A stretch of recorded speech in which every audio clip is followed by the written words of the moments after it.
Welcome back to SPED 738. In this module, we're going to take a look at communication disorders and how students can have communication disorders in a variety of ways. So we're going to look at defining what a communication disorder is. Then we're going to take a look at the kind of different characteristics between a student that has a disorder in speech and a student that has a disorder in language, because there's some really key components there that are helpful for us to understand as we're working with students with a communication disorder. And then we're going to look at some similarities and differences between how we assess speech versus language, and then briefly look at some instructional practices related to communication disorders and also some accommodations that we can make, particularly looking at communication devices. And so in the next video we'll spend quite a bit of time at looking at accommodations for students with communication disorders. When we look at IDA and the definition of a communication disorder, it really falls under one of two concepts. The first is a speech disorder, so really referring to a student that has difficulty producing sound, difficulty producing words. And then we have what we call a language disorder. So this is where we have students that really have difficulty processing language that's coming in, which would be receptive language, understanding it, formulating ideas and making decisions based on that language that's coming in.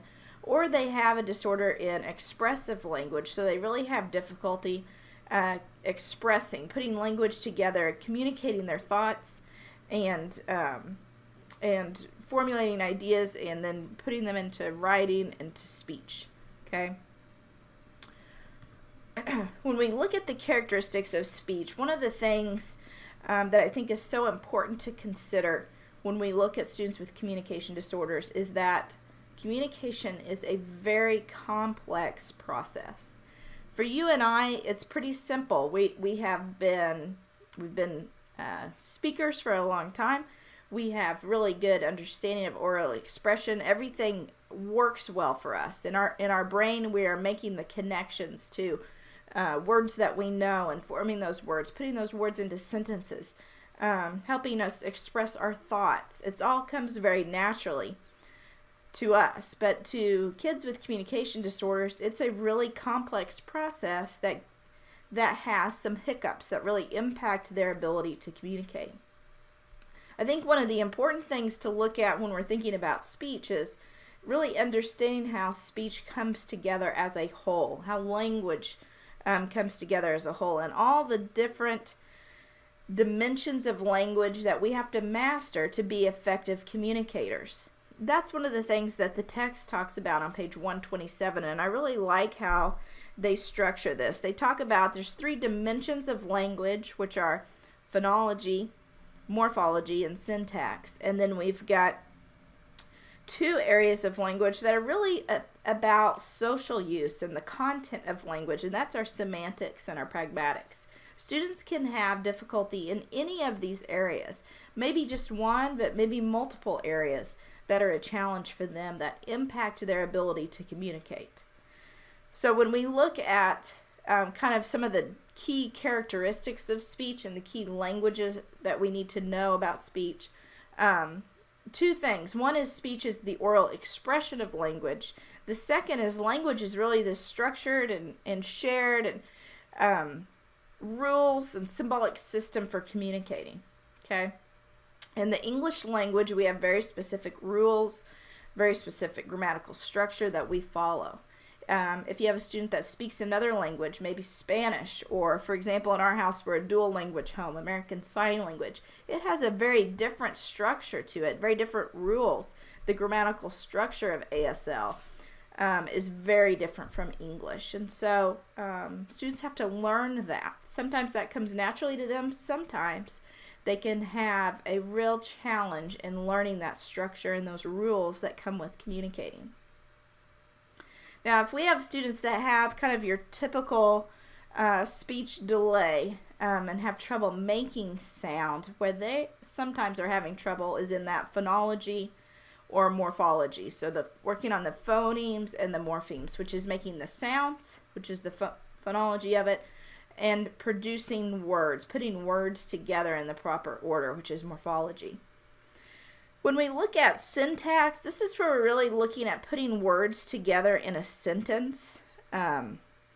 So, expressively being successful with syntax, students are able to really generate sentences, right? And know when sentences are grammatically incorrect. Semantics and pragmatics, these are really related to meanings of words, understanding the context of communication. So our students sometimes on the autism spectrum, or sometimes our students with intellectual disabilities, they can really struggle with the semantics and pragmatics of language. Semantics really refers to what the meaning is of the word, and sometimes we have words in our language that have multiple meanings, so that can be challenging for students. And then pragmatics is just understanding the context, of what the language is occurring, socially being able to interact, those kinds of concepts. One of the things I will point out to you too, on page 126 in your text, it has the image of the speech mechanism, which I think is important to understand. All the different parts within our body that play a role in speech, from our nasal cavity to our larynx to our lungs to our palate. And sometimes you will have students that you work with that have a speech disorder because of a biomechanical issue within the body, whether they have a cleft palate, maybe have something wrong with their vocal cords. So I think it's good just to have a general understanding of those speech mechanisms and how they play a role in how speech is created. When we look at speech disorders, we're talking about several different possibilities where students may fall under the category of a speech disorder. The first one is articulation, and this is one that we will commonly see with kids either in infant toddler services or through elementary school. This is a typical thing that speech language pathologists are working on with that group of students. And that's just working on the production of those sounds, the individual and sequence sounds that we know. The book talks a little bit about some of the errors that students can make in articulation, just in terms of substituting sounds, maybe distorting a sound, or maybe adding additional sounds to a word. But articulation is something that's typically worked on with a speech language pathologist in a pull-out setting. This is the large number of students that we see with speech language disorders fall underneath this articulation category. Now, when we see students with apraxia of speech, this is where the motor function of their speech ability is affected. So for some reason, either there's a biomedical issue occurring within their body, or a neurological issue that's occurring that's preventing them from being able to really plan out the act of speech and then speaking. And sometimes we will see typically students with apraxia of speech are students that use communication devices, which we will look at here in a little bit. But apraxia means no speech. So those are typically students that are going to not use speech to communicate.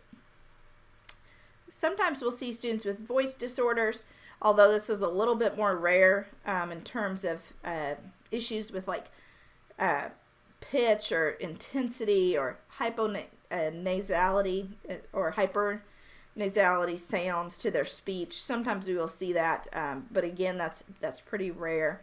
We do see students with some fluency disorders, and also this can occur with our students on the autism spectrum, as well as students with intellectual disabilities. May have some issues kind of with the flow of their speech, and this is also where stuttering may fall underneath the category as well, related to speech disorders. When we look at students with a language impairment, this is very separate from a specific speech disorder like articulation. This is really having some issues processing language, whether that's processing language in terms of being able to put words into a sentence and understanding the rules of grammar and making those connections neurologically, or even being able to discriminate between differences in speech sounds, so being able to pick up the difference in that sound phonologically.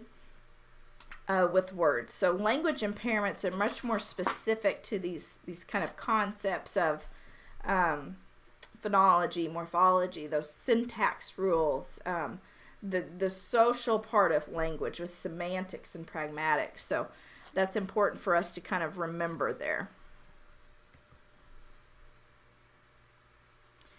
So when we look at the causes of a speech disorder, there's kind of two things that we look at. One we look at, is it organic or functional? And then is it congenital or acquired? Okay, so organic would be caused by an identifiable problem within the neuromuscular mechanism. So for example, if a student has a cleft palate that's impacting the formation of words and sounds, we would say that that was an identifiable problem. Okay. Also, if we have students with intellectual disabilities where we believe that the brain is not making the connections for that neuromuscular mechanism to process speech, then that would be organic. And sometimes we just don't have an identifiable origin for what's causing the difficulty in speech. Sometimes we see this with students with apraxia. We're not able to really pinpoint what's causing those symptoms of apraxia. The other thing that we can see is, and this kind of connects back to our TBI chapter a little bit, is students can have a speech disorder or a language disorder either present at birth or acquired, so occurring well after birth. So for example, Josie was identified as having hearing loss at birth. She was also identified as having a submucous cleft palate. Both of those things, as well as some clefts in her larynx, both of those really were congenital issues that contributed to her not speaking today and using a different form of language and communication. Sometimes we'll see a student who may have a stroke after birth, may have a traumatic brain injury, may have some kind of illness that contributes to the loss of language or speech. And so that would be an acquired language or speech disorder. When we look at determining the presence of communication disorders, a lot of times we will get assistance from speech-language pathologists as well as early intervention specialists. Communication disorders is one of the most widely identified disorders within that infant-toddler system of IDA.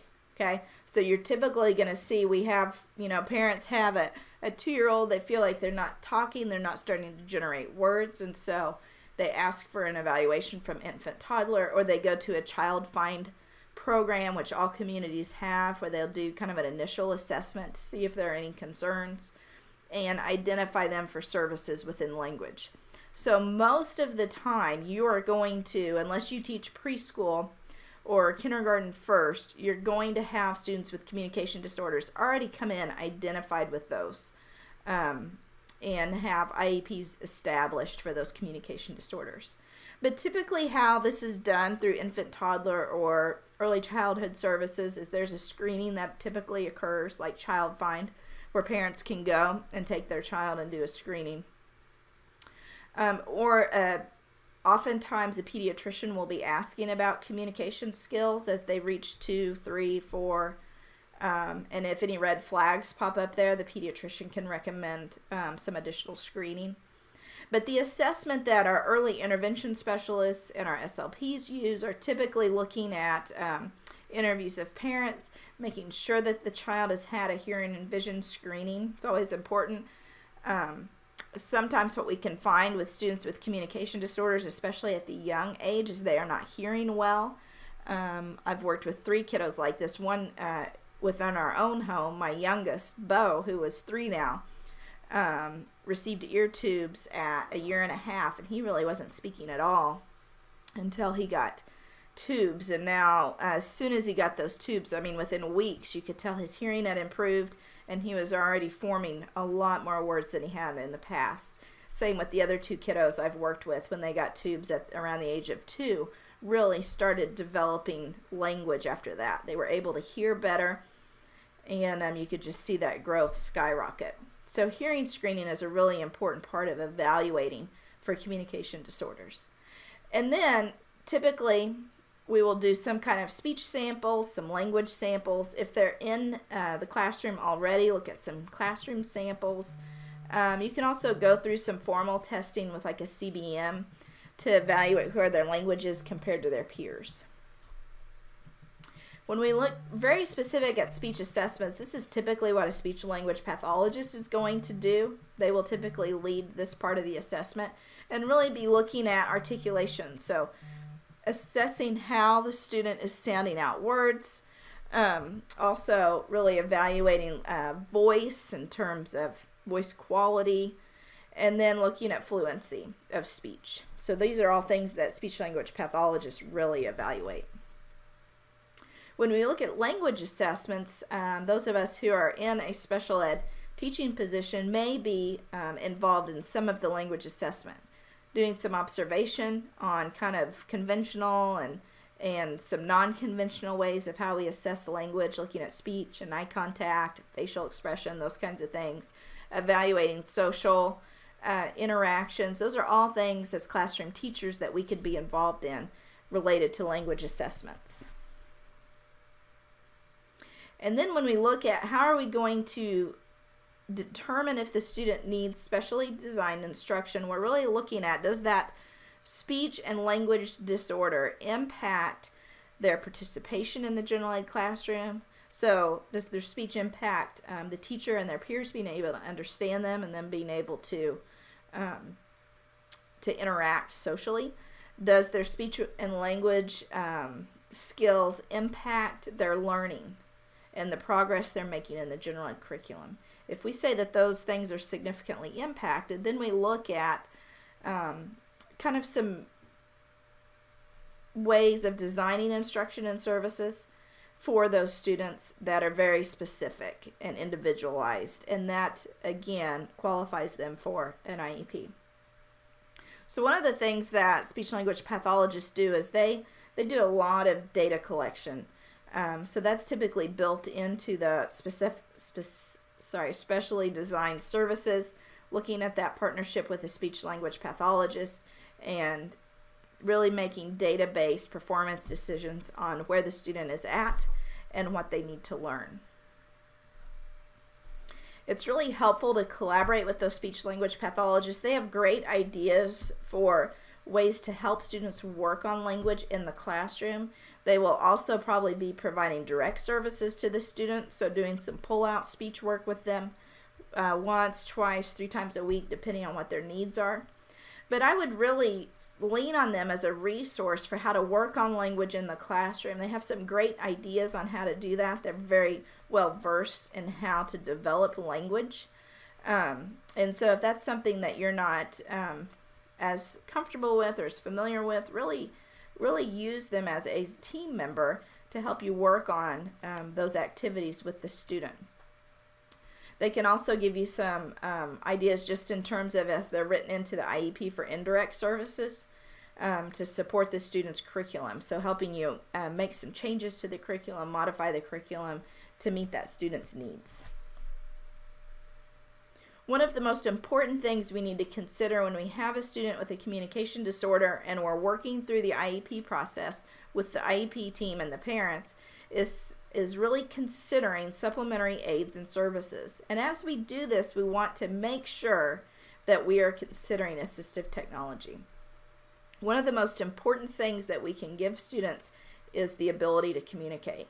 So if we have a student who is struggling to communicate, we need to really spend some time thinking about what can we do to help them communicate. Now that doesn't mean we're going to go out and purchase some really expensive equipment.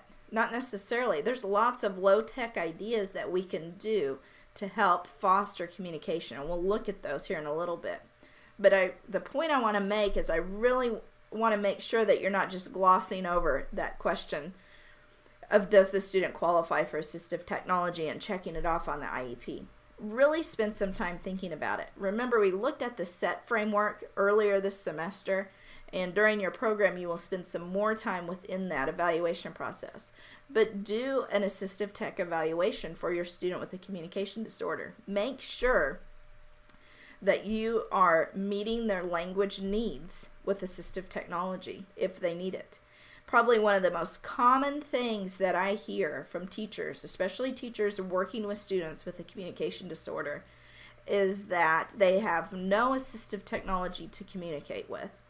And we really haven't done a very thorough evaluation to identify. Or I hear this from parents saying, my student has been in school for X number of years. I feel like they're not meeting the language needs. We haven't looked at assistive technology.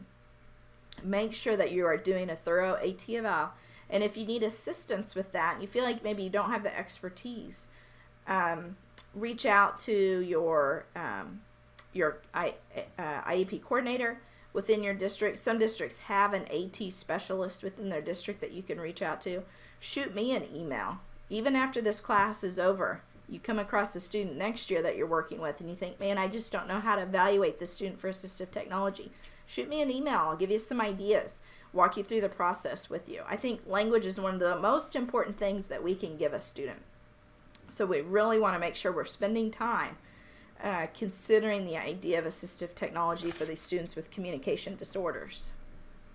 We're going to take a break here, and in the next video we'll dig in a little bit more into what augmentative and alternative communication really looks like.